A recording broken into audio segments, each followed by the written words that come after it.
Hello everyone. सो आज हम लोग वेव मोशन टॉपिक को डिस्कस करने वाले हैं। लेकिन वेव मोशन के कैलकुलेशंस और डेरिवेशंस में जाने से पहले हम ये समझना चाहते हैं कि वेव मोशन हमारे डेली लाइफ पर कैसे इफेक्ट डालता है। क्लियर बच्चों? अब एक काम करते हैं, एक एग्जांपल लेते हैं जो आपके डेली लाइफ के साथ रिलेटेड है, एसोसिएटेड है, और समझने की कोशिश करते हैं कि वेव मोशन क्या है और कैसे काम करता है। मान लो कि आप अपने फ्रेंड के साथ एक शांत तालाब के किनारे बैठे हो और तभी वहां पर आपके बीच में एक हीटेड आर्गुमेंट स्टार्ट हो जाती है। हीटेड आर्गुमेंट का मतलब बातचीत में आप बहस करने लगते हो। अब आप सोचते हो कि इस बहस को कैसे रोका जाए और आप अपने दोस्त को एक कोल्ड ड्रिंक का कैन ऑफर कर दो। अब हीटेड आर्गुमेंट इतनी ज्यादा हो गई थी कि उस पर्सन ने, यानी आपके मित्र ने, उस कैन को लेते ही तालाब में फेंक दिया। भैया जब आपने तालाब में फेंका और वो कैन जैसे ही तालाब में गिरा तो आपने देखा, एक ऑब्जर्वेशन की कि वो कैन पानी में अप एंड डाउन मोशन कर रहा है, जिसकी वजह से वाटर पर वेव्स बनने लगी। अब वेव्स क्या है, अब ये आपको क्लियर समझ में आ जाएगा, लेकिन आप उस एग्जाम्पल को देखो। वहां पर डिस्टर्बेंस क्रिएट हुई जिसकी वजह से लहरें बनने लगी। पहले जो छोटी थी, फिर बड़ी हुई, फिर बड़ी हुई, फिर बड़ी हुई। पैटर्न एक समय आने के बाद खत्म हो गया। क्लियर? इतना समझ में आया? अब मान लो कि जिस समय आप लोग दोनों आर्गुमेंट्स में बिजी थे, उसी के बगल में एक सांप निकलता है और आपके सामने से गुजरता है। अब आप थोड़ा सा खतरे को नजरअंदाज करते हुए सांप के मोशन को एनालाइज करो। क्योंकि आप एक फिजिक्स के स्कॉलर हो तो आई थिंक ये समझ सकते हैं कि थोड़ा सा खतरा नजरअंदाज हम लोग कर सकते हैं ताकि फिजिक्स सीखी जा सके। जब आप सांप के मोशन की एनालिसिस करते हो तो आप पाते हो कि भैया ना तो सांप के पास पैर है ना ही हाथ है, तो सांप कितनी आसानी से मूव कर रहा है और कैसे मूव कर रहा है, ये आपके दिमाग में क्वेश्चन आता है। तो आप देखते क्या है, पाते हैं कि सांप स्पाइरल शेप में चल रहा है, वो सीधा नहीं चल रहा है, वो स्पाइरल शेप में चल रहा है। अब आपके दिमाग में क्यूरियोसिटी उठती है कि सांप के स्पाइरल शेप के मूवमेंट में ऐसा क्या है कि भैया सांप इतनी तेजी से मूव कर सकता है। तो आप देखते हो कि एक्चुअल में सांप क्या कर रहा है, अपने बॉडी में वेव्स प्रोड्यूस कर रहा है on moving in spiral shape में मूव करते हुए अपनी वेव प्रोड्यूस करता है। कहां से कहां तक? हेड से टेल तक। वो जब ऐसे मूव करेगा तो क्या करता है, एक वेव क्रिएट होती है। वो वेव क्रिएट तो हो रही है सांप की बॉडी के अंदर, क्लियर, लेकिन ग्राउंड के रिस्पेक्ट में वो रेस्ट में रहती है। अब वो वेव ग्राउंड पर एक फोर्स जनरेट करती है और ग्राउंड एक्शन रिएक्शन पेयर का उसे हवाला देते हुए, या कह लो एक्शन रिएक्शन पेयर की अकॉर्डिंग, ग्राउंड वेव पर आगे फोर्स लगाता है। अब वेव तो थी सांप के अंदर, जिसकी वजह से सांप क्या हुआ, आगे मूव कर गया। तभी एक थर्ड पर्सन जो दूर खड़ा था कहीं पर, उसने सांप को देख लिया था और उसे ऐसा महसूस हुआ कि आप लोग बातों में इतने उलझे हुए हो कि आपने सांप नहीं देखा, आप खतरे से नजरअंदाज कर रहे हैं। तो उसने आपको वार्निंग दी कि भैया ऐसा है, वहां से हट जाओ, सांप है। अब आप लोगों ने वहां से हट गए, उसकी बात सुन करके वहां से हट गए। अब जरा एक बात सोचो, आदमी थोड़ा दूर खड़ा है, वहां से तुम्हारे पास तक आवाज आई। इन तीनों सिचुएशंस को कंसीडर करना, इन तीनों सिचुएशन को जब तुम कंसीडर करोगे तो क्या पाओगे? पहले कंसीडरेशन में पानी पर पैटर्न बना, दूसरे कंडीशन में सांप अपनी बॉडी पर बना रहा, और तीसरे कंडीशन में आवाज आप तक ट्रेवल करके आ रही, आप तक ट्रेवल कर रही। ध्यान देना, उसे ट्रेवल करने के लिए एक मीडियम की रिक्वायरमेंट है। अब आप पूछोगे सर यहाँ कौन सा मीडियम? भैया मीडियम तो है, एयर है ना, एयर इज अ मीडियम। तो साउंड को ट्रेवल करने के लिए एयर की रिक्वायरमेंट, बात समझ में आई? तो इन तीनों एग्जाम्पल्स को ध्यान में रखते हुए हम लोग वेव की एक डेफिनेशन क्रिएट कर सकते हैं। वो क्या है समझिएगा। वेव बेसिकली बेटा डिस्टरबेंस है। किसी भी मीडियम में जब आप डिस्टरबेंस प्रोड्यूस कर दोगे, किसी भी मीडियम में जैसे ही आप डिस्टरबेंस प्रोड्यूस करोगे, वही डिस्टरबेंस उस मीडियम में आगे बढ़ेगी, प्रोपागेट करेगी, और इसी चीज को हम लोग क्या बोलते हैं, वेव बोलते हैं। क्लियर हुआ कॉन्सेप्ट?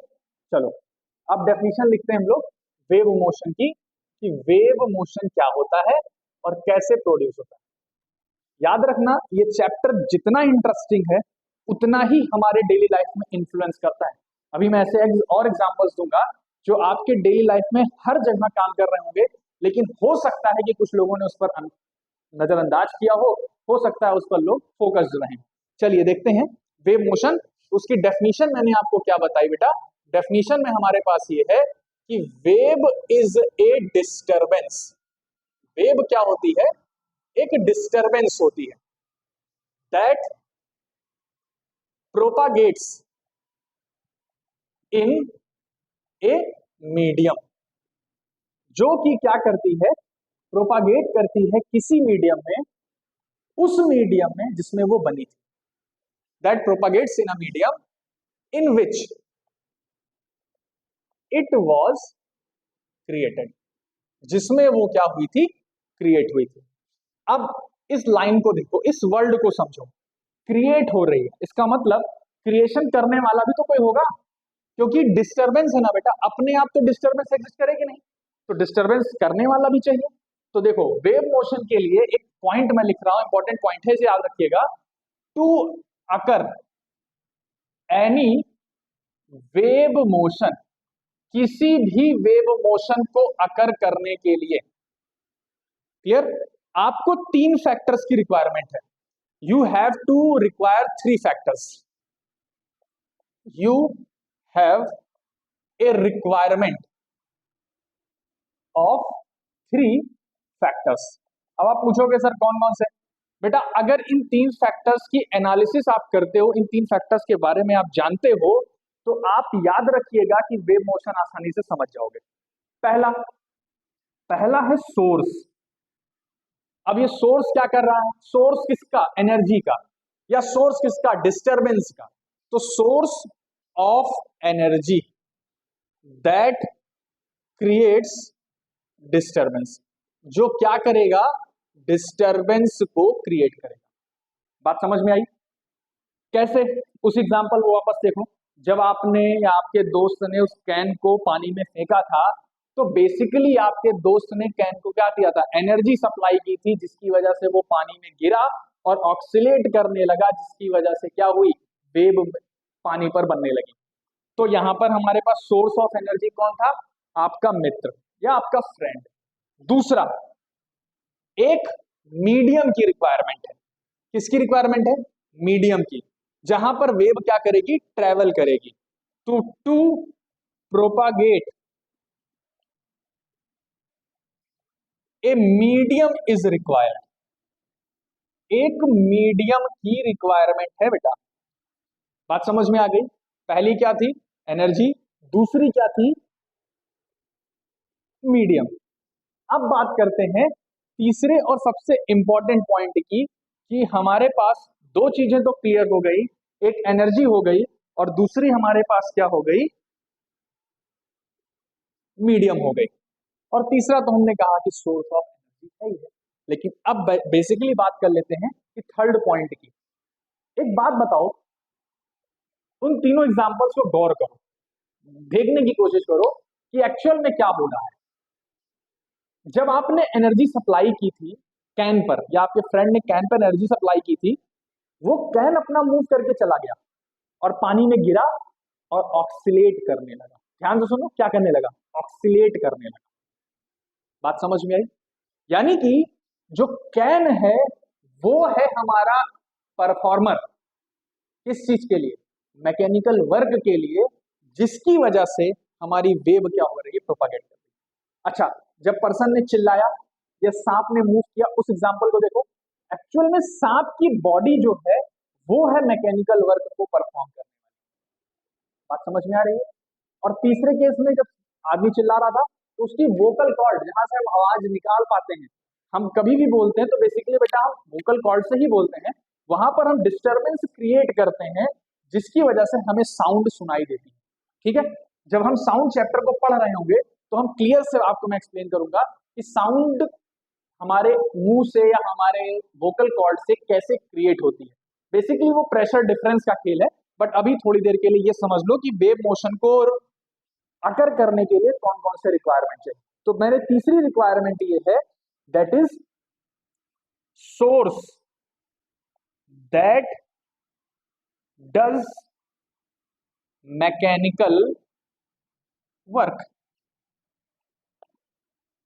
एक ऐसा सोर्स चाहिए जो क्या कर दे, मैकेनिकल वर्क को परफॉर्म कर दे। बात समझ में आई? लेकिन यार एक बात बताओ, लाइट भी तो एक वेव है। बात तो बिल्कुल सही है। और लाइट, चलो सनलाइट का एग्जांपल ले लो, क्योंकि मुझे ये चीज क्लियर करनी है किसकी बात हो रही है। जब आप सनलाइट के बारे में बात करते हो तो जरा देखो, हमारा अर्थ का जो एटमॉस्फेयर है वो लगभग 10,000 किलोमीटर, और उसके ऊपर मिलियंस ऑफ किलोमीटर पूरा वैक्यूम है। बात बिल्कुल सही है। अगर मिलियंस ऑफ किलोमीटर में वैक्यूम है, तो सन से निकलने वाली लाइट हमारे अर्थ तक कैसे पहुंची? क्योंकि जरा देखो, हमने बोला है कि वेव को प्रोपागेट करने के लिए क्या चाहिए, एक मीडियम चाहिए, और वहां तो कोई मीडियम है नहीं, और सनलाइट एक क्या है, वेव है। तब तो इस चीज को मैं क्लियर करूंगा बेसिकली टाइप ऑफ वेव्स से। तो आइए हमारा जो अगला टॉपिक है वो समझते हैं, ताकि आप ये समझ जाओ कि हमारे पास वेव्स कितने टाइप्स की होती हैं और उनको क्लासिफिकेशन करने का क्या बेस रखा गया। बात समझ में आई? तो जब भी हम किसी चीज का क्लासिफिकेशन करेंगे, ये याद रखना कि हम किसी ना किसी चीज को बेस बनाएंगे, कोई ना कोई चीज बेस आएगी। क्या होगी बेस, क्या होगा आधार?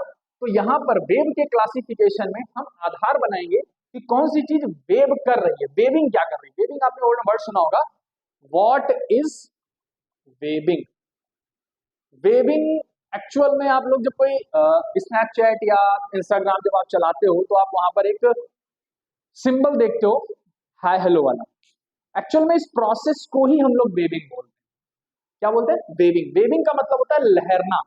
क्या चीज लहर रही है, क्या चीज डिस्टर्ब हो रही है, तो उसके आधार पर हम लोग वेव्स को क्लासिफाई करेंगे। बात समझ गए? तो देखो क्या है, what is waving. Depending upon this, depending upon this, waves are classified into two types। पहला मैकेनिकल वेव, और दूसरा हमारे पास है इलेक्ट्रोमैग्नेटिक वेव। बात समझ में आई बेटा?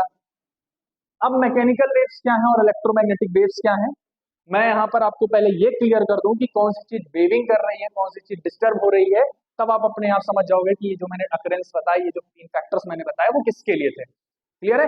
देखो, मैकेनिकल वेव एक ऐसी वेव्स होती है जिनको मीडियम की रिक्वायरमेंट है, जिनको आगे बढ़ने के लिए मीडियम की रिक्वायरमेंट होती है। ये चीज ध्यान रखना, यहाँ पर हमारे मीडियम के पार्टिकल्स ऑक्सीलेट करते हैं, वाइब्रेट करते हैं, जिसकी वजह से हमारी वेव्स आगे बढ़ पाती हैं। तो ये जो कंडीशन आपकी थी वो बेसिकली किसकी कंडीशन थी? वो कंडीशन थी बेटा मैकेनिकल वेव की। किसकी थी? मैकेनिकल वेव की।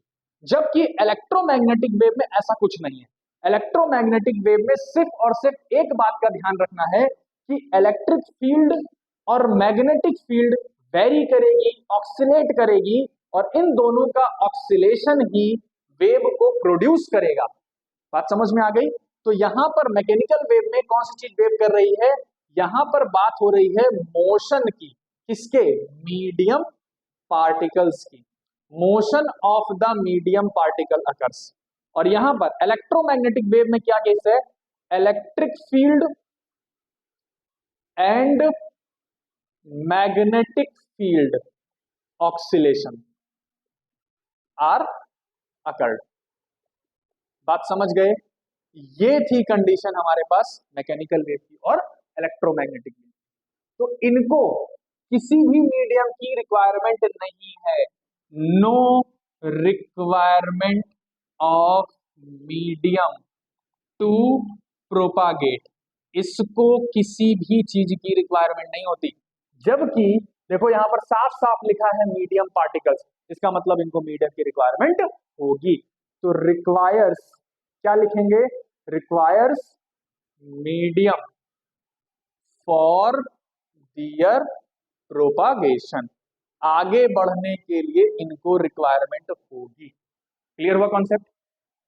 तो एक बार देख लो, ये जितनी बातें मैंने आपको समझाया, उस एग्जाम्पल से मैंने जो आपको समझाया था, उस एग्जाम्पल से यही चीज क्लियर हो रही थी कि जिस भी वेव की हमने बात की थी, चाहे आप सांप के ऊपर बनी वेव की बात कर लो, चाहे आप पानी में जो वेव बनी है उस पर बात कर लो, चाहे उस पर्सन की बात को सुन लो, ये तीनों ही तीनों केसेस इस बात की तरफ इशारा कर रहे थे कि वो वेव कैसी है, मैकेनिकल।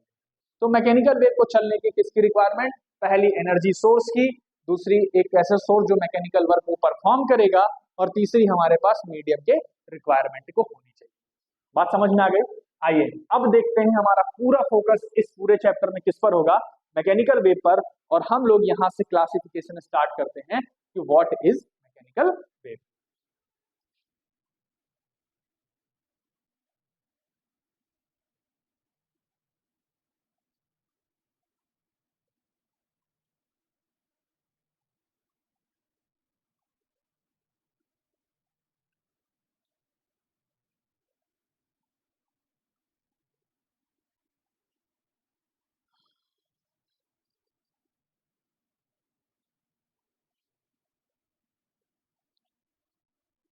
चलिए बेटा देखते हैं क्या है हमारे पास मैकेनिकल वेव की डेफिनेशन और उनके टाइप्स, कहां से हम उनको क्लासिफाई करेंगे और कैसे क्लासिफाई करेंगे।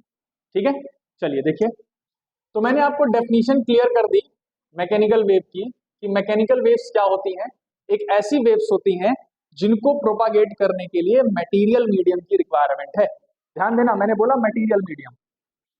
तो those waves which requires material medium are said to be mechanical waves. इनका दूसरा नाम क्या है, इनका दूसरा नाम है बेटा, these waves are also called elastic waves. क्या कहलाती हैं, इलास्टिक वेव्स कहलाती है। अब तुम पूछोगे कि सर इलास्टिक वेव्स कैसे कहलाई, भैया मटेरियल मीडियम पर डिपेंड कर रही हैं, और किसी भी मटेरियल की या किसी भी मीडियम की ये सबसे बड़ी खास बात होती है कि उसके पास इलास्टिक नेचर होता है। इसी वजह से हमारे इन वेव्स को क्या कहा जाता है, इलास्टिक वेव्स भी कहा जाता है। तो इनकी टाइप्स देखो, मैकेनिकल वेव की टाइप चल रही है, ध्यान देना इस बात पे। तो टाइप्स देख लेते हैं बेटा, हमारे पास टाइप्स है, पहली ट्रांसवर्स वेव। कैसी वेव हो गई, ट्रांसवर्स। इसमें क्या होगा, इसमें होगा ये कि हमारी जो वेव मोशन होगी और मीडियम के पार्टिकल की मोशन होगी, वो दोनों एक दूसरे के परपेंडिकुलर डायरेक्शन में होगी। मतलब अगर हमारा पार्टिकल ऐसे मूव कर रहा है तो हमारी वेव ऐसे चलेगी, इस डायरेक्शन में। मान लेते हैं कि वेव एक्स डायरेक्शन में जा रही है, तो मीडियम के पार्टिकल किस डायरेक्शन में ऑक्सिलेट कर रहे हैं, वाई डायरेक्शन में। तो यहां पर वैसी वेव को हम लोग क्या बोलेंगे, ट्रांसवर्स वेव। क्या है यहाँ पे, motion of medium particles is in perpendicular direction of wave motion, wave motion के परपेंडिकुलर डायरेक्शन में। अब पूछोगे सर कोई एग्जांपल बताइए इसका जरा, ट्रांसवर्स वेव का। तो ट्रांसवर्स वेव का सबसे अच्छा एग्जांपल था वाटर वेव। नहीं समझ में आया, आप स्ट्रिंग वेव ले लो। स्ट्रिंग का मतलब एक रस्सी पर वेव बनाओ। कैसे बनाओगे, सपोज करो कि आपके पास एक रस्सी है, आपने उसके एक एंड को फिक्स कर दिया एक तरफ, और दूसरे एंड को आपने पकड़ लिया और उस पर एक झटका दिया, जर्क दिया ऐसे। तो जब आप देखोगे जर्क दोगे तो होगा क्या कि हमारा पल्स जो जनरेट होगी या वेव जो जनरेट होगी वो तो आगे भागेगी रस्सी की तरफ, लेकिन जो उसके मीडियम के पार्टिकल होंगे यानी रस्सी का एक छोटा सा पार्ट होगा, वो ऐसे ही मूव करेगा, ऊपर नीचे ही मूव करेगा। तो मैं उसे एग्जाम डायग्राम से समझाता हूं कि डायग्राम क्या था। जैसे मान लो हमारे पास एक फिक्स पॉइंट था, ये हमारी एक दीवार थी जिस पर हमने रस्सी को क्या कर रखा है, फिक्स कर रखा है, कुछ इस तरीके से। बात समझ गए? अब हम यहाँ पर डिस्टरबेंस क्रिएट करेंगे, तो जैसे ही हम डिस्टरबेंस क्रिएट करेंगे वो डिस्टरबेंस कुछ इस तरीके से आगे बढ़ेगी। आप देख सकते हैं ये है हमारी वेव स्पीड या वेव मोशन की डायरेक्शन, वेव डायरेक्शन लिख देते हैं। और ये हमारे पास देख सकते हो पार्टिकल के मूवमेंट की डायरेक्शन, ये है हमारा पार्टिकल्स मोशन। क्लियर? तो ट्रांसवर्स वेव की सबसे पहली खास बात मैंने आपको बता दी कि मीडियम ऑफ द पार्टिकल और वेव मोशन दोनों एक दूसरे के क्या होंगे, परपेंडिकुलर डायरेक्शन में होंगे। चलो दूसरा एग्जाम हमारी वेव देखते हैं। दूसरी हमारे पास क्या है, दूसरी है लॉन्गिट्यूडिनल वेव। कौन सी वेव बेटा? Longitudinal wave. लॉन्गिट्यूडिनल सिंपल सा लॉजिक, वेव मोशन और पार्टिकल का मोशन दोनों पैरेलल डायरेक्शन में होगा। Medium particle and wave motion are in parallel direction. यहां पे कैसे थे परपेंडिकुलर, यहां पर कैसे हैं पैरेलल। अब चलो क्रिएट करते हैं वेव, लॉन्गिट्यूडनल वेव। भैया होली खेले हो, सब लोग पिचकारी से खेले होगे, जो पिचकारी लेके आते हैं। तो जब आप पिचकारी लेके आते हो तो क्या करो, आप क्या करते हैं बेसिकली कि हम उसके नोजल को या हम पिस्टन को खींचते हैं। क्लियर? तो उतना खींचना थोड़े से गैप रह जाए। अब उसके फ्रंट जहां से पानी बाहर निकलेगा इजेक्शन पॉइंट, उसको बंद कर दो, थोड़ी देर के लिए बंद कर दो। जैसे ही तुम उसे बंद करोगे और प्रेशर लगा करके इंजेक्ट करोगे और फिर खींचोगे, इंजेक्ट करके जस्ट खींच लो, तो जो वेव ट्रेवल होगी ना वो लॉन्गिट्यूडनल होगी। कैसे होगी देखो, मान लो कि ये आपकी पिचकारी है। क्लियर? यहां पर हमारे पास इसका पिस्टन था, ये है पिस्टन, इसमें लिक्विड भरा था ऐसा कुछ। क्लियर?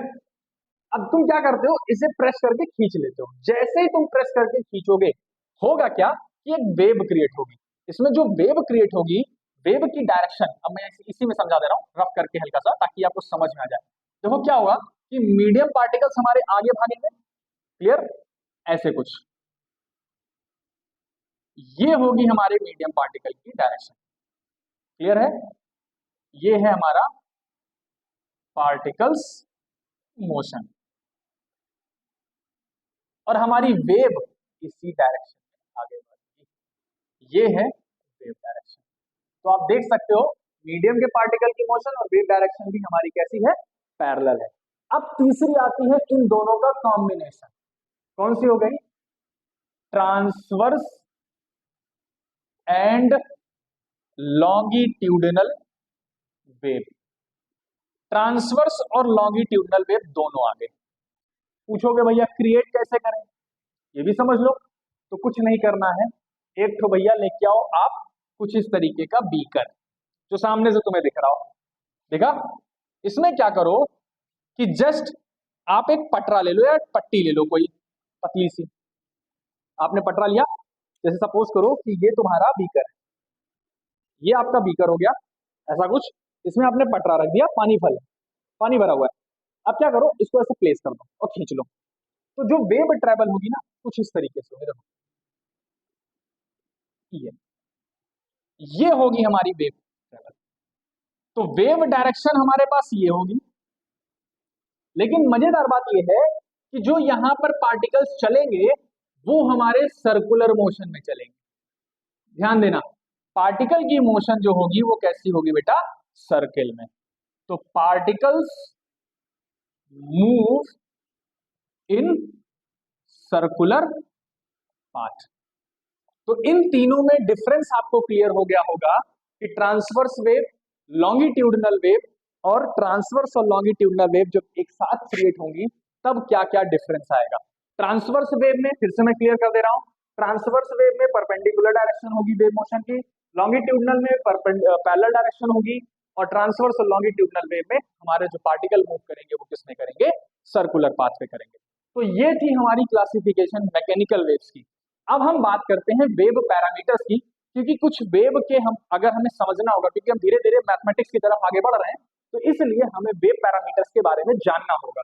तो आइए देखते हैं कि वेव पैरामीटर्स हमारे पास क्या क्या है। वेव पैरामीटर्स,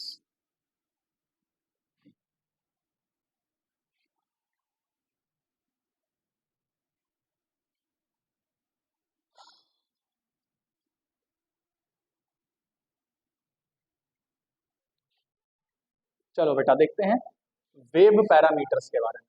कौन कौन से पैरामीटर्स हैं जो वेव को डिफाइन कर रहे होंगे। क्लियर। सबसे पहला, बार बार इसका टर्म आ चुका है, वेव स्पीड। ठीक, जिस स्पीड के साथ डिस्टरबेंस आपका मीडियम में आगे बढ़ रहा है उसी को हम लोग क्या बोलते हैं, वेव स्पीड बोलते हैं। तो the speed by which wave और डिस्टरबेंस और pulse travels in the medium is called wave speed. उसी को हम लोग क्या बोलेंगे, वेव स्पीड बोलेंगे। चलो दूसरा टर्म हमारे पास है एम्पलीट्यूड। बेटा एम्पलीट्यूड को हिंदी में बोलते हैं आयाम, शायद बेसिकली। हाँ, तो अब एम्पलीट्यूड हमारे पास क्या है, एम्पलीट्यूड कुछ और नहीं है, ये सिर्फ हमें बता रहा है कि हमारे पार्टिकल की मैक्सिमम कितनी डिस्प्लेसमेंट हो पाई है वेव के अपवर्ड या वेव के डाउनवर्ड, यानी मीन पोजीशन से कितना पार्टिकल ऊपर गया है और कितना नीचे आया है, इसी को हम लोग क्या बोलते हैं, एम्पलीट्यूड बोलते हैं।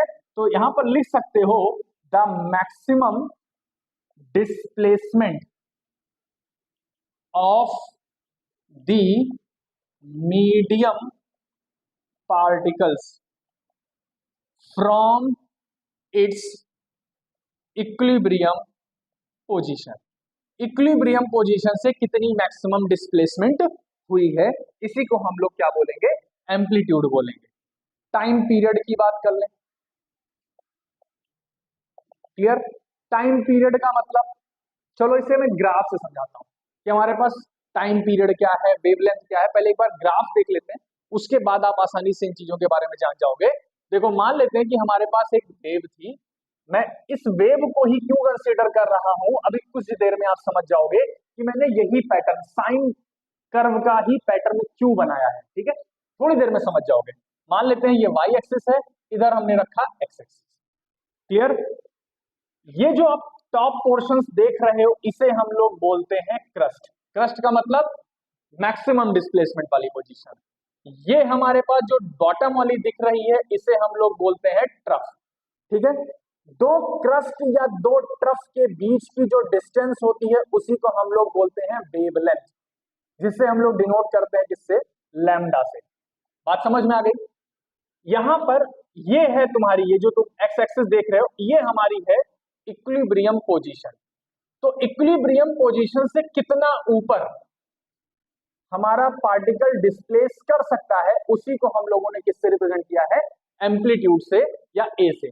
बात समझ में आ गई। अब टाइम पीरियड क्या है, टाइम पीरियड वो टाइम टेकन है वेव के द्वारा कि जितने टाइम में हमारी वेव एक लैम्डा डिस्टेंस चली हो। तो टाइम पीरियड क्या हुआ, the time taken by the wave to travel one wavelength distance. एक वेवलेंथ डिस्टेंस को ट्रेवल करने में जितना समय हमारी वेव लेगी वही हमारी क्या कहलाएगी, टाइम टेकन, क्या टाइम पीरियड कहलाएगी। इसे हम लोग बेसिकली किससे डिनोट करेंगे, कैपिटल टी से। तो वेवलेंथ क्या हुआ, चौथा पॉइंट हमारे पास देखो आ गया वेवलेंथ के बारे में। आप यहां से डेफिनेशन बना सकते हो कि the distance between crest and the distance between trough is known as wavelength. Simple सी बात है।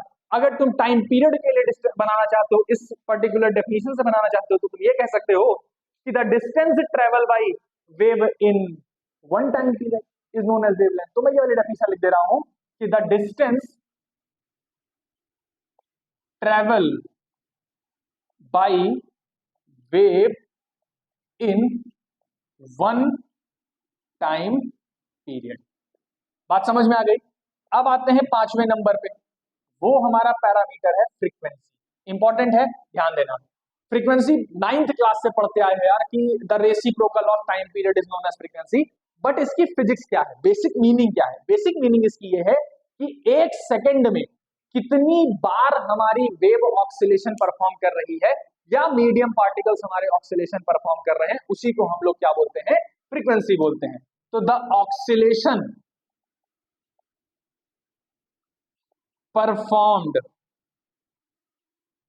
By medium particles in 1 second, 1 second में कितने ऑक्सीलेशन हमारे परफॉर्म हुए, this is known as frequency. एक छठा पॉइंट है, इसको हम लोग याद रखेंगे, समझेंगे, वो है हमारा वेव नंबर। बेटा इसे कई बुक्स में new bar is equal to 1/λ denote कर दिया गया, या कई जगहों पर 2π/λ डिनोट कर दिया गया। तो हम लोग जो रिजल्ट लेकर के चलेंगे वो 2π/λ का ही लेकर चलेंगे, इस बात को आप ध्यान रखिएगा। लेकिन समझिए पहले कि वेव नंबर क्या है, सिर्फ फिजिक्स जानो।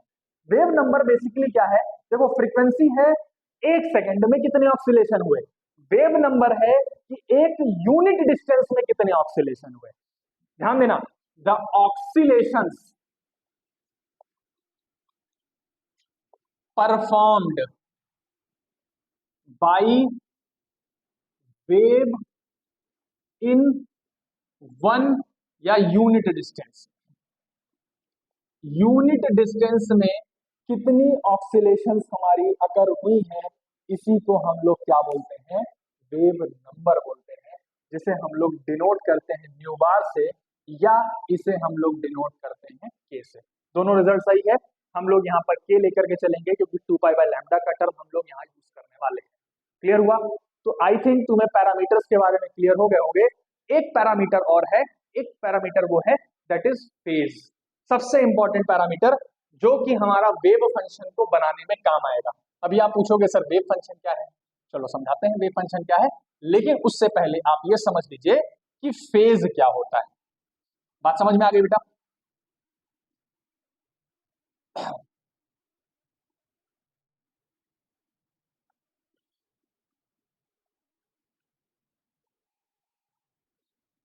देखो फेज क्या है, कौन सा पॉइंट था, छठा, चलो देख लेना।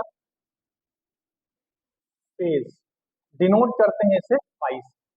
तो फेज बेसिकली हमें ये बताता है कि पोजीशन और वेलोसिटी हमारे वेव की क्या है, what is the position and what is the velocity और speed of the wave is determined by the phase. तो it determines the position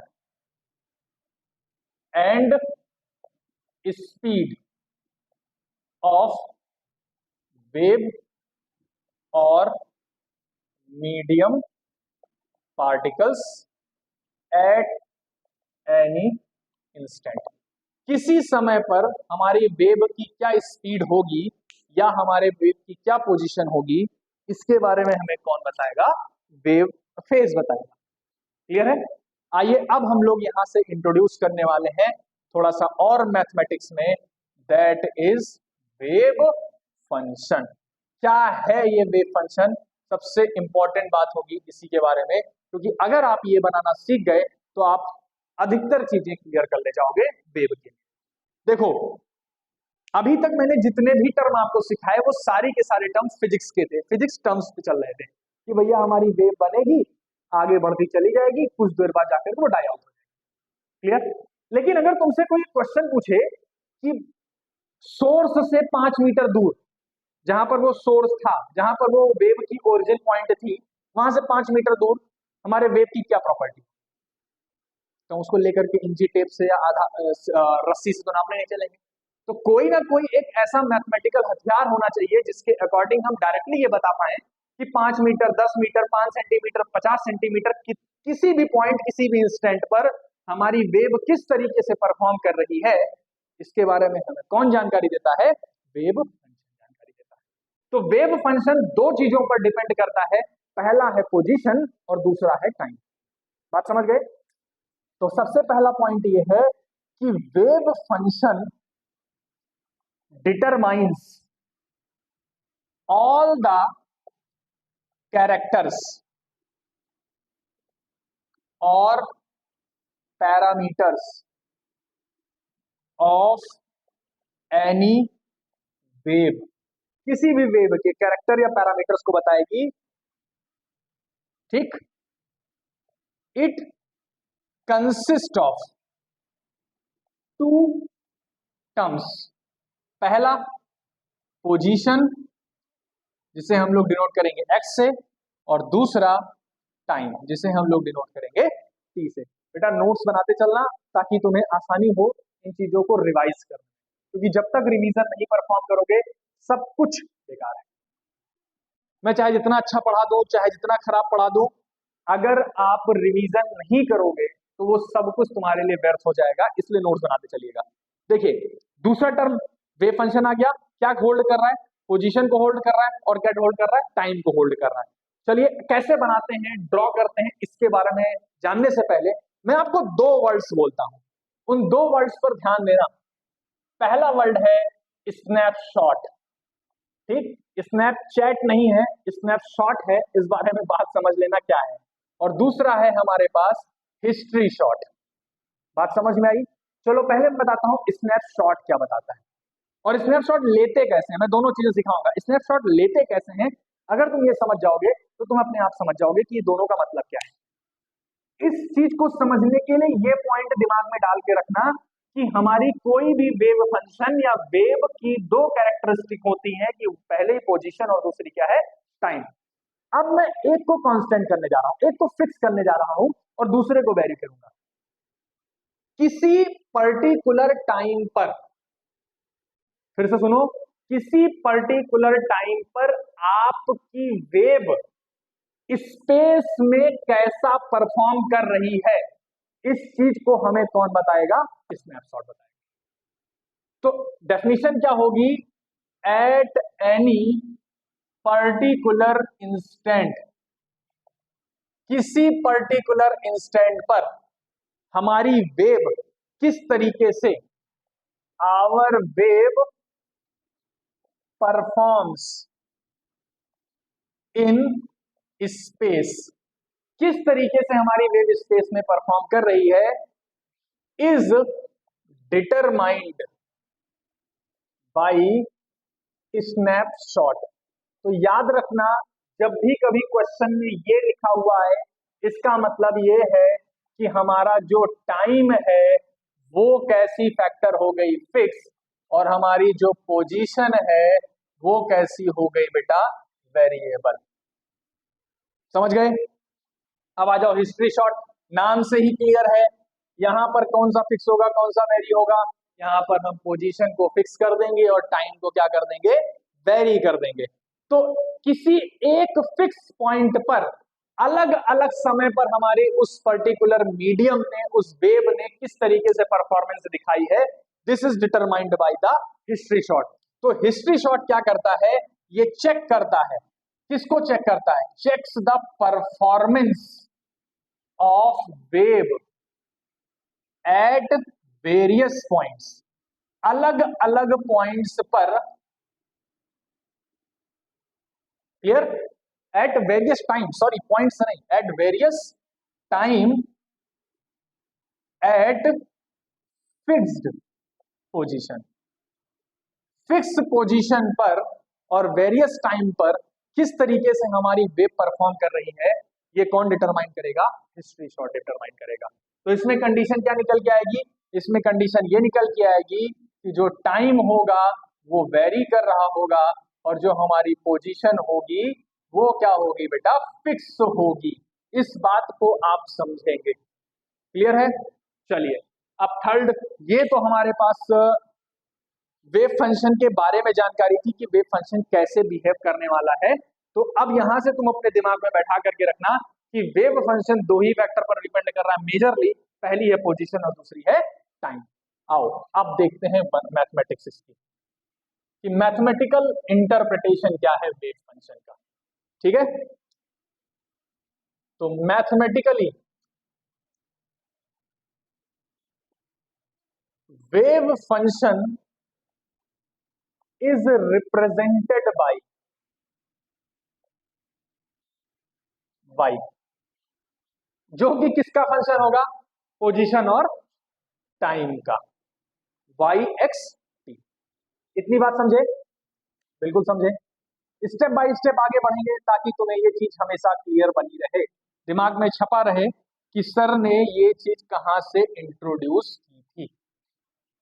that's it. अब दूसरी बात, ये पहला पॉइंट हो गया। अब यहां पर लिख तो दिया कि भैया Y X T is a function of X और टी, तो डिटरमाइन कैसे करेंगे कि एक्स और टी किस डायरेक्शन की है, या हमारी वेव राइट साइड जा रही है या लेफ्ट साइड जा रही है, हमें कैसे पता चलेगा? ये भी देखो, ग्राफ से समझेंगे, सब कुछ ग्राफ से समझेंगे। तो वाई एक्स टी बेसिकली किसका फंक्शन होगा? एक्स और टाइम का। क्लियर? दूसरी कंडीशन मैं यहां पर डायरेक्ट लिख रहा हूं, wave travels in right side या राइट डायरेक्शन। जब भी कभी हमारी वेव राइट साइड में ट्रेवल कर रही है तो उस समय फंक्शन क्या बनेगा, और अगर लेफ्ट साइड में ट्रेवल कर रही है तो उस समय फंक्शन क्या रिप्रेजेंट करेगा? एट टाइम टी बराबर 0 पर कहानी हम समझा देंगे। एट एनी आर्बिट्रेरी टाइम तुम इस चीज को बना सकते हो। चलो डायरेक्ट लिख देते हैं। तो y is a function of x T, ये हुआ। राइट डायरेक्शन में अगर वेव ट्रेवल कर रही है तो हमें कुछ नहीं करना है। अगर हमारा फंक्शन x में लिखा होगा, अभी जब मैं क्वेश्चन परफॉर्म करूंगा तो मैं और चीज समझ में आएगा।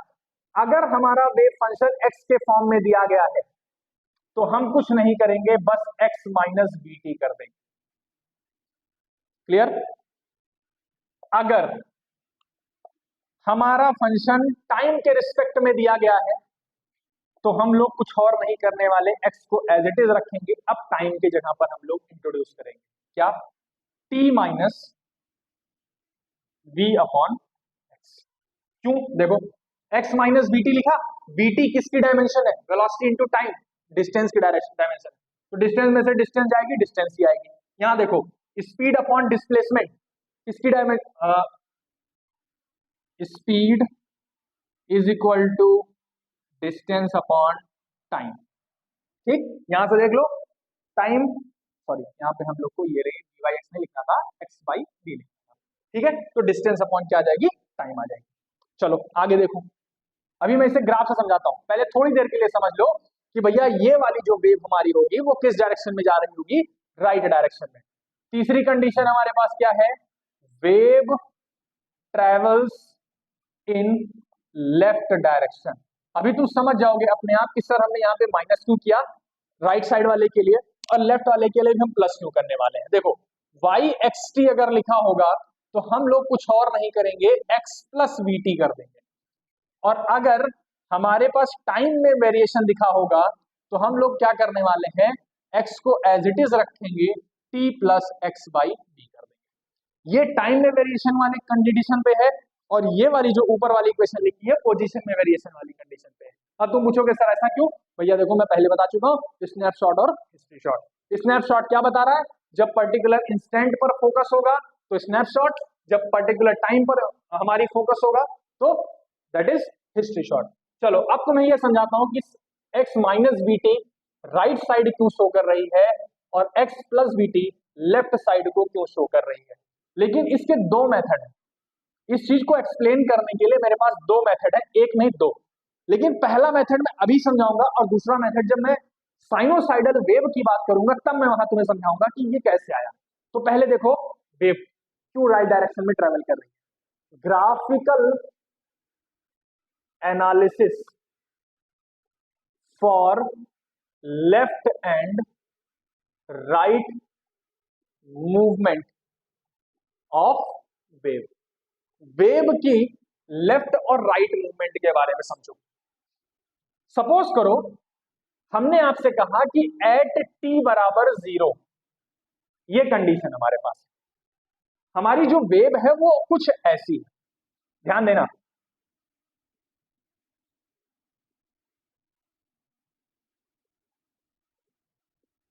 ये एक्स डायरेक्शन, ये वाई डायरेक्शन, ये हमारी 0 हो गई। टी बराबर 0 पर सारी एनालिसिस चल रही है, all analysis is done at T बराबर 0। तो ये कंडीशन है एक्स बराबर 0 की। क्लियर? अब मान लो कुछ डिस्टेंस हमारी वेव चली गई, आगे मूव करती चली गई, स्पीड हमें पता थी ये एक्स बराबर 0 है, ये आगे बढ़ रही है लेफ्ट डायरेक्शन, राइट डायरेक्शन में जा रही है। कुछ समय बाद वो यहाँ कहीं पहुंचेगी, बिल्कुल पहुंचेगी। तो हमारी रस्सी जो होगी वो कुछ ऐसे ऐसे रिप्रेजेंट शो कर रही होगी। ये हमारी y हो गई, ये हमारी क्या हो गई, x हो गई। अब जरा भैया मुझे ये बताओ, यहां से यहां तक की डिस्टेंस कितनी है, vt तो होगी स्पीड इनटू टाइम, क्योंकि हमारी पर्टिकुलर ये एट टाइम t पर, t समय पर ये चीज यहां पहुंच गई। अब मैं एक लाइन लिखने वाला हूं, तुम्हें अपने आप समझ में आ जाएगा। देखो, पॉइंट P की जो ऑक्सीलेशन है वही ऑक्सीलेशन पॉइंट O की है, लेकिन कितने डिस्टेंस पहले, कितने डिस्टेंस पहले, x माइनस bt डिस्टेंस पहले। ये x बराबर 0 पर थी, ये bt डिस्टेंस पर हो गई, तो मैं यहां पर ऐसा लिख सकता हूं कि bt डिस्टेंस पहले जो ऑक्सीलेशन O की है वही ऑक्सीलेशन किसकी है, P की है। क्लियर? स्टेटमेंट के फॉर्म में लिखते हैं, the oscillation of point P is similar to oscillation of point O। जो ऑक्सीलेशन पॉइंट P की है वही ऑक्सीलेशन पॉइंट O की है, बट कब, at a later distance x minus BT. x minus BT distance पहले हमारे पॉइंट O की वही ऑक्सीलेशन होगी जो हमारे पॉइंट P की इस समय। बात समझ गए? क्लियर हुआ कॉन्सेप्ट? अगर नहीं क्लियर हो रहा है तो थोड़ा सा और मैं इसे एनालाइज करता हूं आपके लिए, और बेसिक में चलता हूं। थोड़ी देर के लिए इसे टाइम पर फोकस ही मत, थोड़ी देर के लिए, अभी तुम समझ जाओगे कि सर ये कंडीशन क्या थी। अपनी एनालिसिस तो इस पॉइंट के लिए करो, पॉइंट P के लिए, और मान लो कि ये है तुम्हारा टाइम t बराबर 0। जब तुमने देखा भैया जिस समय तुम इस चीज को देख रहे हो वही तो t बराबर 0 होगा, बिल्कुल होगा। इस समय जो ऑक्सीलेशन है वही ऑक्सीलेशन कुछ दूरी पहले पीछे, क्योंकि वेव हमारी किस डायरेक्शन जा रही है, राइट साइड में, तो कुछ समय पहले यहां पर होगी। कितनी दूरी पहले ये चीज होगी, अगर ये x है तो x माइनस बीटी डिस्टेंस पहले ये चीज अकर कर रही होगी कि नहीं हो रही, बिल्कुल हो रही। इसीलिए जब भी कभी हम x माइनस बीटी का टर्म देखेंगे उस केस में हम लोग ये बात बोलेंगे कि हमारी वेव किस डायरेक्शन में जा रही है, राइट डायरेक्शन। सिमिलर मैनर में जब हम x प्लस बीटी बोल रहे होंगे तो हम उसे किसमें कंसिडर करेंगे, left direction. I think, I hope तुम्हें ये चीज समझ में आ गई होगी कि वेव फंक्शन किस तरीके से रिप्रेजेंटेशन किया जाएगा। तो वेव फंक्शन बेसिकली हमारा डिपेंड करेगा किस पर, पोजीशन और टाइम पर। ठीक है, अब आओ थोड़ा सा और एनालिसिस परफॉर्म करते हैं किस पर, इतना नोट कर लो, फिर हम लोग आगे बढ़ेंगे ट्रैवलिंग वेव पर या प्रोग्रेसिव वेव पर। तो अभी मैंने जो आपको समझाया था ये चीज और तुम्हें अच्छे से क्लियर हो जाएगी कि हम x माइनस बीटी क्यों ले रहे हैं, x प्लस बीटी क्यों ले रहे हैं, ये चीज तुम्हें तब क्लियर हो जाएगी जब हम ट्रैवलिंग वेव की बात करेंगे। ठीक है,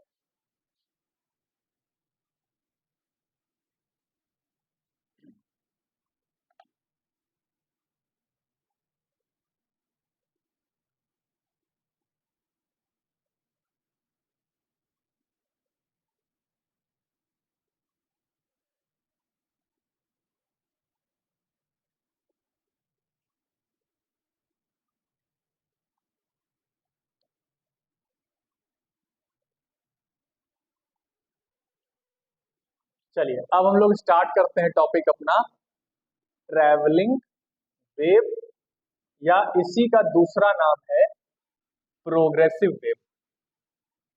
ठीक है, ट्रैवलिंग वेव या प्रोग्रेसिव वेव की बात हो रही है। तो नाम से ही क्लियर है कि एक वेव जो है वो मीडियम में आगे बढ़ रही है, ट्रैवल कर रही है। तो अभी तक तुमने देखा सर जितनी भी वेव थी वो तो ट्रेवल कर रही थी, आगे बढ़ रही थी, तो इसमें क्या नया है? भैया कुछ नया नहीं, लेकिन बस हम अपना इतना फोकस रखेंगे कि हमारे एम्पलीट्यूड जो होगा वेव का वो गिरने नहीं पाएगा, वो कांस्टेंट रहेगा।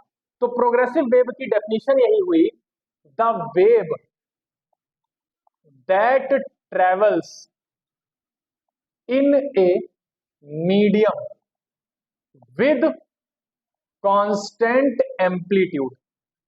जब हमारी वेव कांस्टेंट एम्पलीट्यूड के साथ मीडियम में ट्रेवल करे तो ऐसी वेव को हम लोग क्या बोलते हैं? ट्रेवलिंग वेव बोलते हैं। अब आइए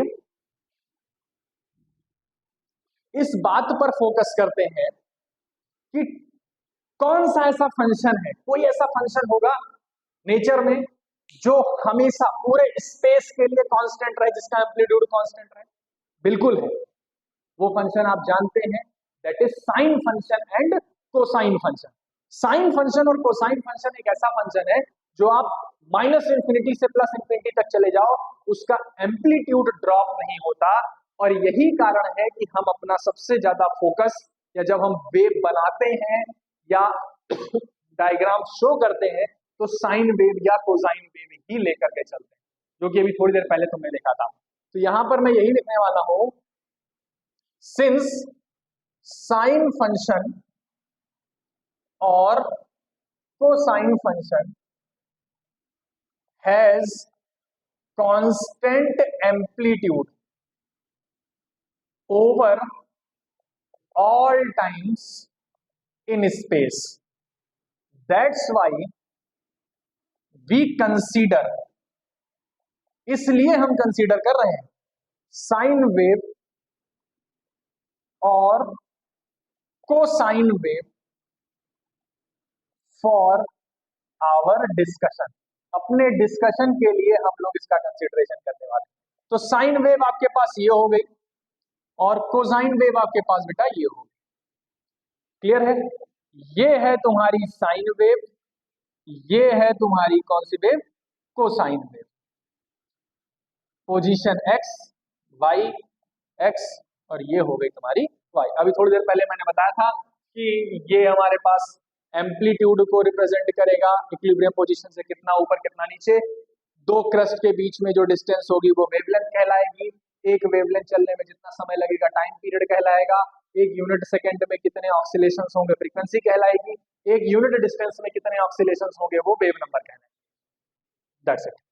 तो चलो मैथमेटिक्स परफॉर्म करते हैं, सिंपल सी है।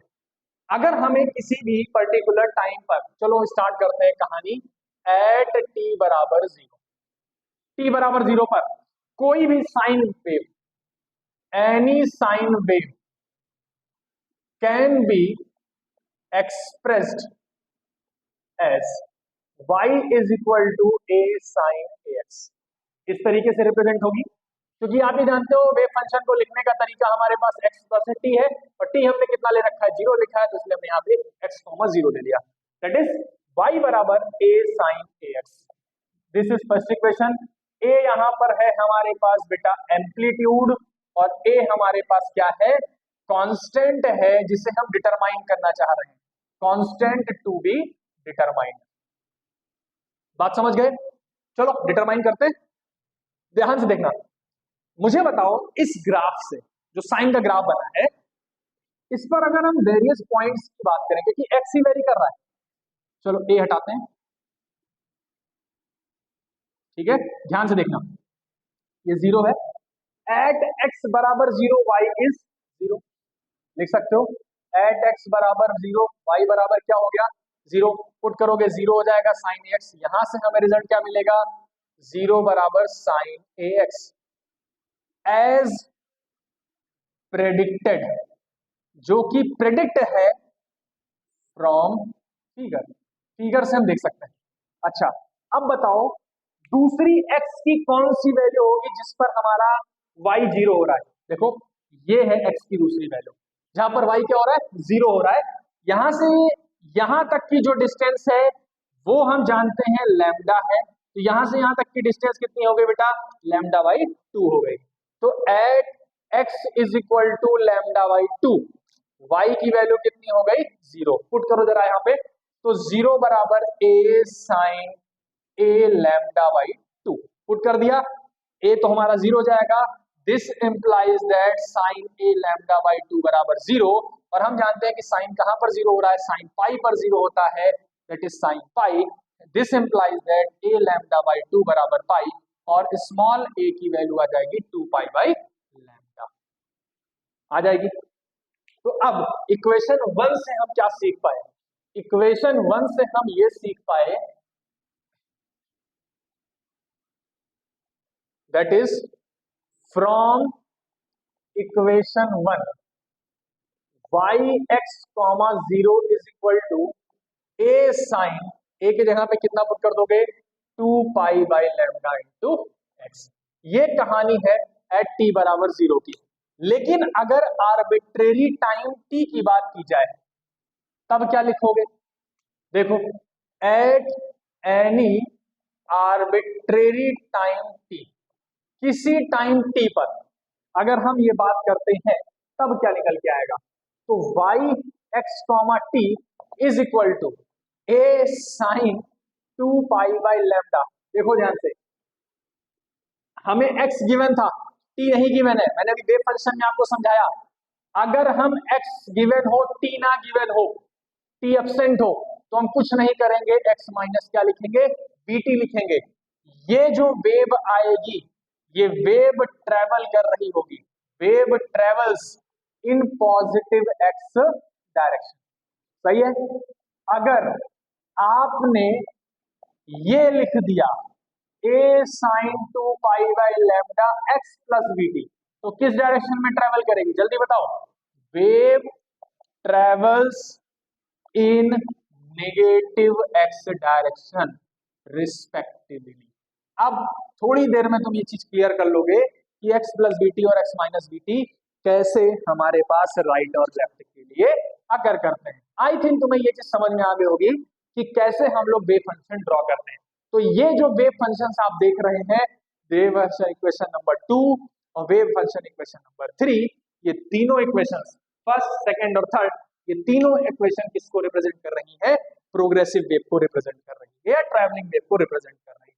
ठीक है, आइए थोड़ा सा और पैरामीटर बाकी है, बस हम लोग अब क्वेश्चंस स्टार्ट करेंगे इसी के बाद। देखो क्वेश्चंस क्या है, क्वेश्चंस अभी करेंगे लेकिन दो तीन पॉइंट्स और है, उसे सीख लो। चलो देखो यहां पर, अब अगर मैं इस 2 पाई बाय लैम्डा को वेव डायरेक्शन की कंसीडर करते हैं, consider a wave travelling in positive x direction, इसकी ही बात कर रहे हैं, तब क्या लिखोगे y एक्स टी बराबर a साइन, अब 2 पाई बाय लैम्डा को अंदर भेज दो, ठीक है, तो 2 pi by lambda x minus 2 pi by lambda into b into t, ये आएगा। अब जरा 2 पाई बाय लैम्डा की बात कर लें, तो k बराबर होता है 2 पाई बाय लैम्डा, इसे हम लोग वेव नंबर बोलते हैं। और दूसरी बात, यहां पर देखो k इंटू वी हो जाएगा, बिल्कुल हो जाएगा, ठीक है, और k इंटू वी जो ये टर्म होता है बेटा, इसे हम लोग बोलते हैं omega. Omega is angular frequency. ठीक, कैसे आया क्लियर कर रहा हूं, एक सेकंड के लिए रुक जाओ। तो यहां पर y एक्स टी होगा a sine k x minus omega t, this is wave travelling in x direction and written in compact form. इसे हमने कॉम्पैक्ट फॉर्म में लिख दिया, छोटे करके फॉर्म में लिख दिया। बताता हूं कि ये कैसे रिजल्ट आ रहा है, एंगुलर फ्रीक्वेंसी, वेव नंबर और वेलोसिटी के बीच में कैसे ये रिजल्ट आ रहा है, इंपॉर्टेंट है, बताता हूं प्रूव करके। सबसे पहले उस क्वेश्चन का आंसर मैं आपको दे दूं जो मैंने अभी आपको एक्सप्लेन किया था कि के एक्स माइनस ओमेगा टी या वेव रिप्रेजेंट करेगी एक्स डायरेक्शन को, पॉजिटिव एक्स डायरेक्शन ट्रेवल करते हुए, और के एक्स प्लस ओमेगा टी हमारी लेफ्ट डायरेक्शन को। समझो इस बात को।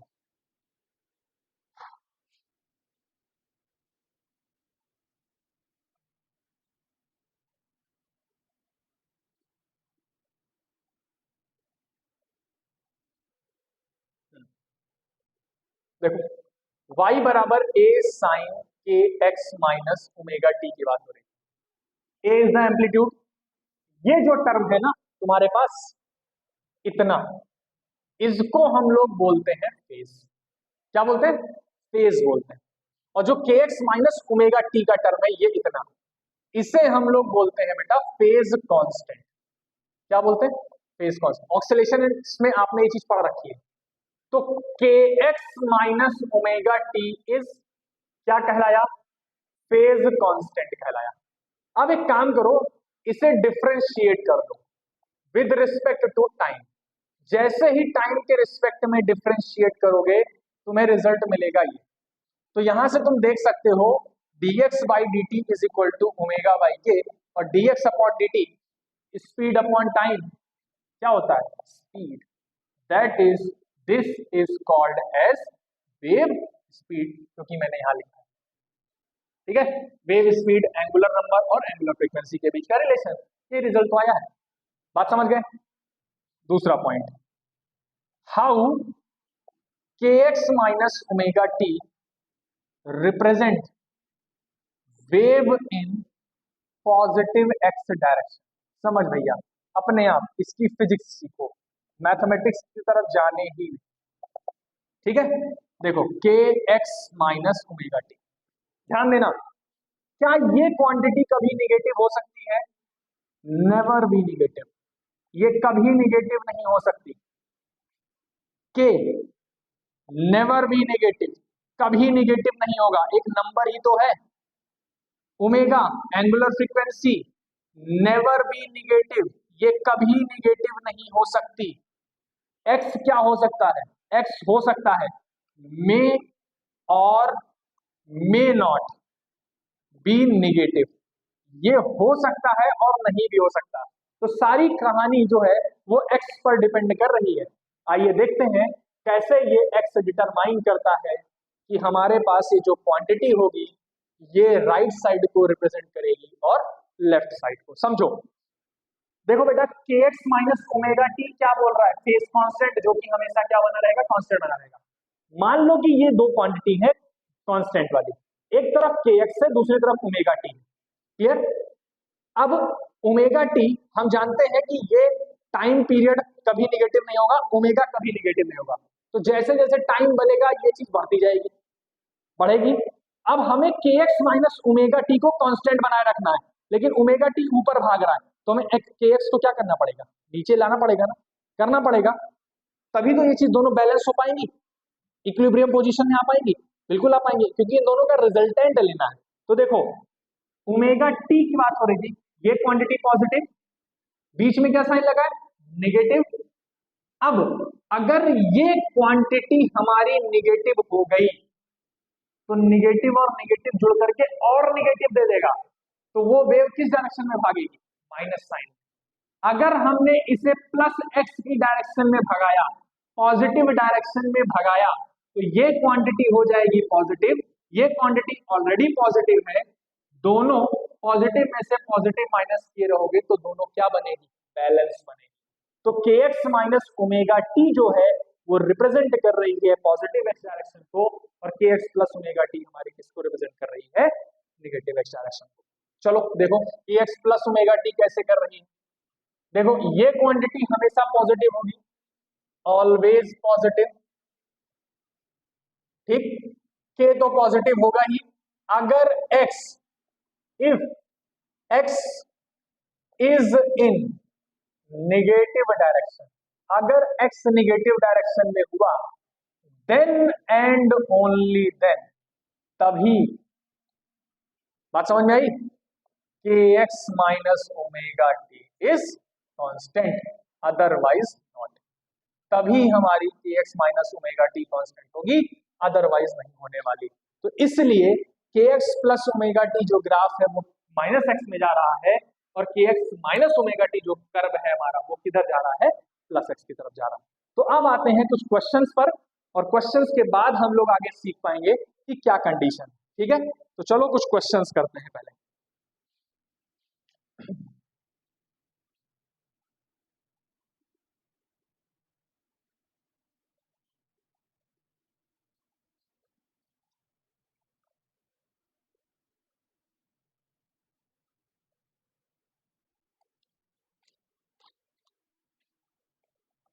चलो एक क्वेश्चन है आपके लिए।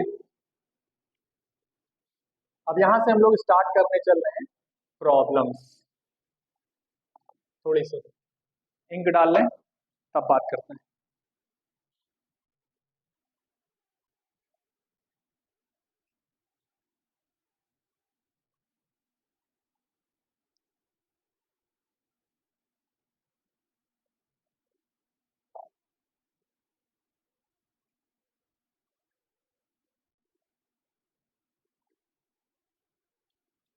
चलो देखो यहां पर क्या लिखा हुआ है।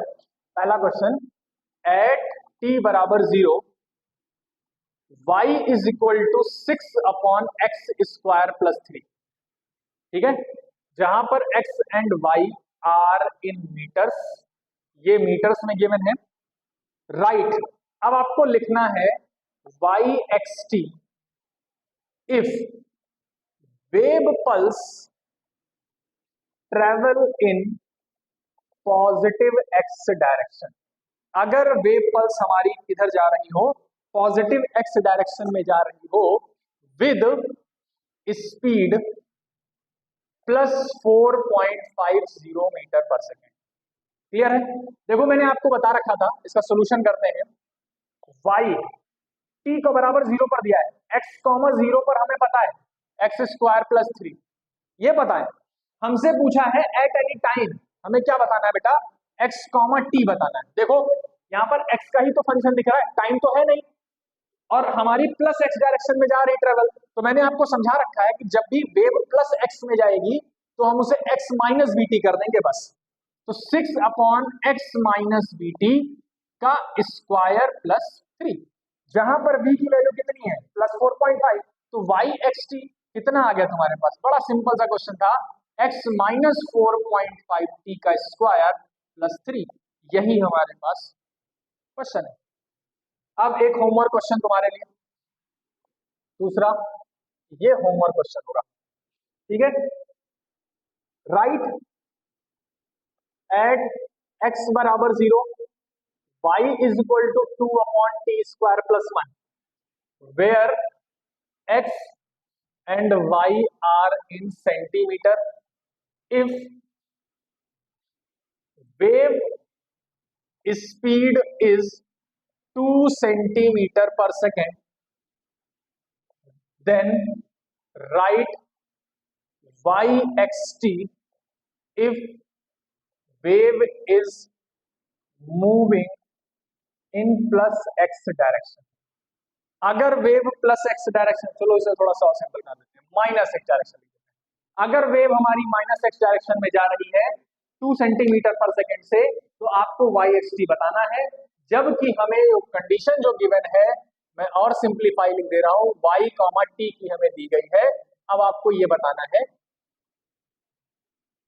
ठीक, y, एक्स टी तुम्हें बताना है। क्लियर हो जाएगा क्वेश्चन?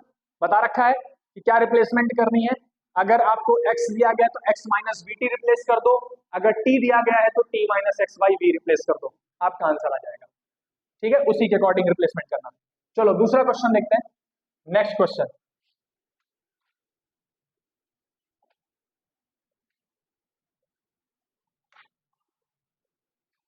चलो एक क्वेश्चन है हमारे पास,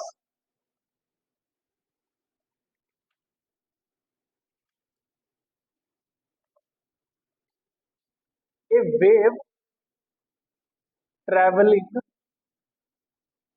इन x direction given by y is equal to 2 millimetre sine 3t - 6x + π/4। ठीक है, जहां पर x इन सेंटीमीटर है एंड t इन सेकेंड है। Right the phases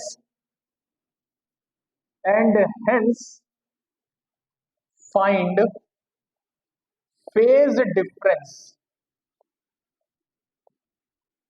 between them at t बराबर 0 for points x बराबर x1 is equal to π/3 and x बराबर x2 बराबर π/2 सेंटीमीटर। देखो बेटा, इसमें एक इंपॉर्टेंट पॉइंट आया है, फेज आया है, तो इसके बारे में थोड़ा सा बात कर लेते हैं। बहुत छोटा सा पॉइंट है, समझ लेते हैं और उसके बाद इस क्वेश्चन को परफॉर्म करते हैं। देखो, क्यों फेज का इंट्रोडक्शन हुआ। मैंने जब फेज की डेफिनेशन आपको बताई थी, उस समय मैंने आपको ये बताया था कि फेज जो है वो बता रहा है कि क्या पोजीशन है और क्या वेलोसिटी है हमारे वेव की। तो इसीलिए इस क्वेश्चन में हमें इंट्रोड्यूस किया गया है। देखो क्या बोल रहा है, y बराबर 2 मिलीमीटर, ये सोल्यूशन है हमारे पास, 2 millimetre sine 3t minus 6x plus π/, ठीक है।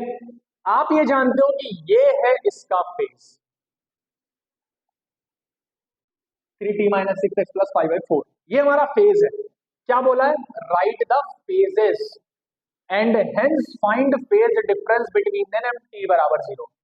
किस किस पॉइंट के लिए, x1 के लिए इतना और x2 के लिए इतना। क्लियर।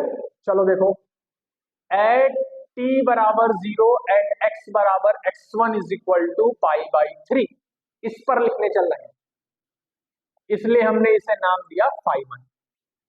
दिया, नहीं दे पा रहे हो तो x1 लिख दो, फाई एट x1, क्योंकि ये फेज है ना, इसी को तो फाई से रिप्रेजेंट करते हो। क्लियर, फाई एट x1 क्या लिखोगे, 3t minus 6x1 plus π/4। t की वैल्यू कितनी है, 0, ये 0 हो गया, तो phi at x1 is equal to आएगा माइनस 6, x1 की जगह पे π/3 प्लस π/4, इसे सॉल्व करोगे माइनस 2π प्लस π/4, तो फाई एट x1 आएगा माइनस 7 अपॉन दिस। आ गया। अब दूसरा क्वेश्चन, दूसरा पॉइंट क्या बोला है, एट t बराबर 0 बट x बराबर x2 बराबर π/2, तो एट t बराबर 0 x is equal to x2 is equal to π/2, इस पर लिखते हैं phase at x2 is equal to, क्या लिखोगे, देखो 3t माइनस 6x2 प्लस π/4, ये टर्म आपका 0 हुआ। यहां पर देखो 6x2 की जगह पे π/2 लिखोगे प्लस π/4 लिखोगे, इसे सॉल्व करोगे माइनस 3π प्लस π/4 आएगा, तो फाई एट x2 कितना आ गया, 4 3 12, 12 में से 1 घटाओगे 11 π/4, ये आ गया। क्लियर है। अब आगे तुमसे बोल रहा है कि आप इन दोनों का फेज डिफरेंस निकालो। क्या निकालो, right the phases and hence find phase difference. तो फेज डिफरेंस कितना हुआ, सो फेज डिफरेंस इज, कितना निकल के आया फेज डिफरेंस, डेल्टा फाई, कुछ और तो होगा नहीं, phi x1 minus phi x2। मैंने यहाँ पे मॉड इसलिए लगा दिया क्योंकि हमें सिर्फ फेज डिफरेंस चाहिए और कुछ नहीं चाहिए, दोनों का अंतर चाहिए। तो हम यहाँ पर लिख सकते हैं माइनस 7π/4 प्लस 11π/4, इसे हम सिंप्लीफाई करेंगे तो रिजल्ट आएगा पाई। इसका मतलब जो दोनों पॉइंट्स हैं वो हमारे पाई फेज डिफरेंस पर है या 180 डिग्री एंगल पर है। तो this implies phase difference, this implies both points are out of phase by pi. इतने से हम लोग के आउट ऑफ फेज में। क्लियर है। तो इसी पॉइंट पर आज का लेक्चर हम लोग खत्म करते हैं, लेकिन जब हम लोग नेक्स्ट लेक्चर स्टार्ट करेंगे तो हमारा सबसे पहला टॉपिक होगा कि फेज डिफरेंस और पाथ डिफरेंस और फेज डिफरेंस और टाइम डिफरेंस में क्या रिलेशन होता है, क्योंकि आप देख सकते हो कि फेज में टाइम भी आ रहा है और एक्स भी आ रहा है। क्लियर बेटा, ये कल का टॉपिक होगा। बट जाने से पहले मैं आपको एक क्वेश्चन देता हूं, एक थ्योरेटिकल क्वेश्चन है, उसे समझना, उसे पढ़ना, एनसीईआरटी की बुक में या कॉपी में कहीं पे भी आप पढ़ना, मिल जाएगा। ये ढूंढना कि ट्रैवलिंग वेव्स या ट्रांसवर्स ट्रैवलिंग वेव, ज्यादा अच्छा होगा ट्रांसवर्स वेव के बारे में बात करना, कि ट्रांसवर्स वेव हमारी सॉलिड्स में ही क्यों ट्रेवल करती है, फ्लूइड में उनका ट्रेवल क्यों नहीं हो पाता। क्लियर, क्वेश्चन समझ आया कि why transverse wave move in solids not in liquid और गैस, ये क्वेश्चन है। थ्योरेटिकल क्वेश्चन है, मजा आएगा ढूंढोगे, अच्छा लगेगा। तो आई थिंक आज का लेक्चर तुम्हें क्लियर हुआ। Thank you so much.